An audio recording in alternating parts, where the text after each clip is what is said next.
রাজনৈতিক হিংসায় নিহত শহীদ মিয়ার পরিবারের চাকুরির দাবি। সরকারি সহায়তা না পাওয়ার অভিযোগ তুলল দরিদ্র পরিবার। রাজ্য সরকারের কাছে মানবিক উদ্যোগের আবেদন জানালেন পরিবারের সদস্যরা। বিপিএল পরিবারের জীবিকা সংকটে চাকুরি এখন একমাত্র ভরসা। রাজ্যের কৃষিমন্ত্রী রতনলাল নাথ সম্প্রতি ঘোষণা করেছেন, রাজনৈতিক হিংসার বলি হওয়া পরিবারগুলোর সদস্যদের সরকারি চাকরি দেওয়ার বিষয়ে সরকার দীর্ঘমেয়াদী সিদ্ধান্ত নিয়েছে। ইতিমধ্যে 18টি পরিবারের সদস্যদের চাকরি দেওয়া হয়েছে এবং আরও যারা বাকি তাদেরও সরকারি চাকরি দেওয়া হবে বলেও তিনি জানিয়েছেন। এই ঘোষণার পরে শনিবার সকালে সিপাহীজলা জেলার চরিলাম উত্তর মোড়া এলাকায় রাজনৈতিক হিংসায় নিহত শহীদ মিয়ার পরিবারের সরকারের কাছে চাকরির দাবি জানায়।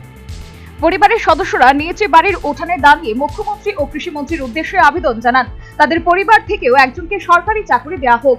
উল্লেখ্য, 2022 সালের 30 নভেম্বর চরিলাম বাজারে প্রকাশ্য দিবালোকে রাজনৈতিক হিংসার ঘটনায় 78 বছর বয়সী শহীদ মিয়া নিহত হন। ঘটনার পর দীর্ঘ সময় পেরিয়ে গেলেও পরিবারটির দাবি, তারা কোনো সরকারি সুযোগ সুবিধা বা পুনর্বাসন পাননি বলে জানালেন নিহত শহীদ মিয়ার ছোট ভাই। আমার বড় ভাই রাজনীতি হিংসা মারা গেছে। আমি দেখলাম মাননীয় কৃষিমন্ত্রী রতনলাল নাথ পত্রিকাতে নিউজ দিয়েছেন এবং টিভিতে নিউজ দিয়েছেন যে প্রত্যেক নিহত পরিবারে একটি করে চাকরি দিয়েছেন, কিন্তু আমরা আজ অবধি এই ব্যাপারে মাননীয় সরকারের কাছে এবং মাননীয় মন্ত্রী মহোদয় যে বিজ্ঞপ্তি দিয়েছেন, আমাদের ভাতিজা এবং আমাদের ভাই বউ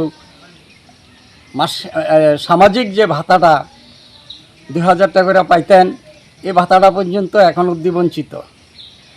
কিন্তু মাননীয় মুখ্যমন্ত্রী এবং মাননীয় রতনলাল নাথ মন্ত্রী মহোদয়ের কাছে আবেদন।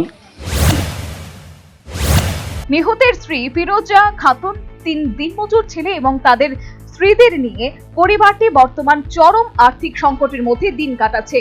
বিপিএল তালিকাভুক্ত এই পরিবারটির বক্তব্য, সংসার চালানোই এখন কঠিন হয়ে পড়েছে। তাই মানবিক দৃষ্টিভঙ্গি থেকে সরকারের কাছে পরিবারের একজন সদস্যের সরকারি চাকরির দাবি জানিয়েছেন তারা। Bureau report, news vanguard. Step into a place full of new ideas and opportunities at Techno India University Tripura, where you learn, grow and build your future. A place that truly helps your dreams become a reality.